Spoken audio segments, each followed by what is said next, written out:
drag.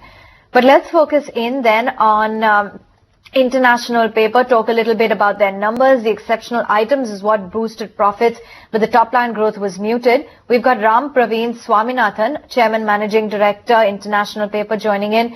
To start off with, let's talk about your sales and your operational profit, because that is somewhat flat while your profits have been boosted by the exceptional items.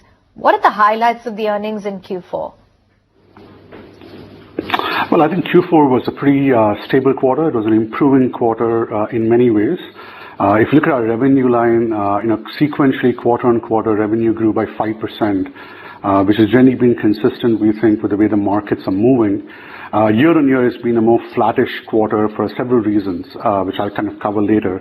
Operationally, it was, we continue to kind of run the mills reasonably well, and some of the cost initiatives we've been kind of working on have plowed their way in.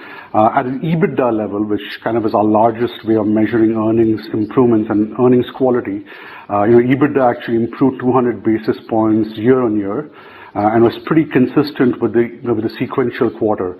On the flip side, we had a large non-cash depreciation charge in the fourth quarter, which was a drag on results. As per the New Companies Act of 2013, we have to componentize our assets and depreciate them based on the useful value of each of the component assets.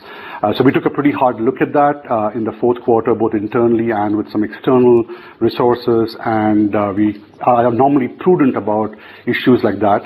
So we had an incremental depreciation charge, which was a non-cash charge of around 12.5 crores.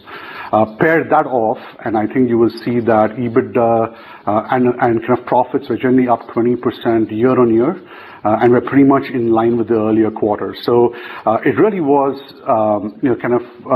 impacted visually or optically by that depreciation charge.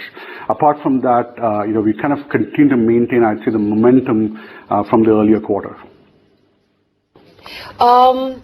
Also talk a little bit about what are the details of this exceptional item that you've posted this time, about 29 crore rupees, because clearly that's helped bump up your profits.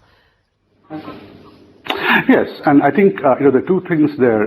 While we reviewed our depreciation, as I said earlier on, with the componentization, we also looked at depreciation of our asset categories across the board, and we decided to move buildings principally from WDV to straight line method of depreciation. So that actually gave us a tailwind or a positive benefit of around 22 crores. That was the largest part of it, so it kind of was hand in hand. Componentization was a headwind on one side. The accounting policy change was a tailwind on the other side. Along with that, we also periodically, for good governance reasons, review all our legal provisions and reserves. And we specifically had reviewed and reserved a provision we had taken at the end of 2012. And after looking at it, given more recent events, we decided to actually true that up, and that gave a positive impact of around 5 crores. So together, both of those added up to the bulk of those 29 crores, which were the exceptional items we reported in the quarter. Right. Also, your fourth quarter traditionally is expected to be strong, for paper companies at large, not just you. What is the cause for your muted margins then this particular quarter? Well, that's a great question. As I said, firstly, on the margin side, our EBITDA did improve year-on-year and was kind of consistent. It's really the depreciation charge which kind of changes the numbers, and that's a one-time event really, and not a continuing earnings driver. Now, going on to the markets, I think markets generally in the fourth quarter are the most robust quarter. Traditionally, we see improvement driven largely by education and kind of the school season. We didn't have the same bump which we normally expect this quarter. The quarter started off pretty slowly. We did actually see some improvements through February and March. For us, order intake was up 10%, quarter on quarter. So it was actually a fair expansion. But we did have some additional downtime in the mills, especially in the Rajahmundry mill, where we had some issues with our power plant, and we decided to take some additional downtime there, and that affected our shipments by a little bit.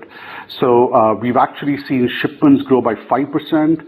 compared to 5 to 6% compared to order intake growing by 10%. Backlogs have actually improved, which should kind of show up in in the first quarter results really. But really, from a market perspective, we did see some good improvement in the domestic market, though we couldn't ship all of it. Export markets, which are around 20% of our sales, were reasonably muted, given the commodity trends in the Middle East and currency issues in Africa, which are our principal export markets.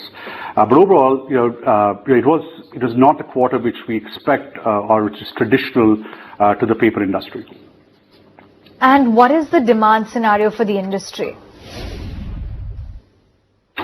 Well, I think if you look at our product grades, I would say cut size or copier paper continues to grow, pretty robustly. We are seeing, double-digit kind of growth in that product segment. Printing, some of our specialty grades are seasonal, so they move up and down based on the festive season. And we've generally been seeing a secular growth rate of 3 to 4% there, and we continue to see that. Printing and publishing is soft. We are seeing, as I said earlier, in the second half of the quarter, we saw some improvement in education as a whole, more textbook demand and more demand from the notebook segment. But the first half of the quarter was pretty weak, on those segments. Okay, let you go on that note. Thanks very much for joining in, giving us a view on how the quarter has shaped up, as well as what the outlook is for the business going forward. Well, for now, it's looking weak for the markets as we speak.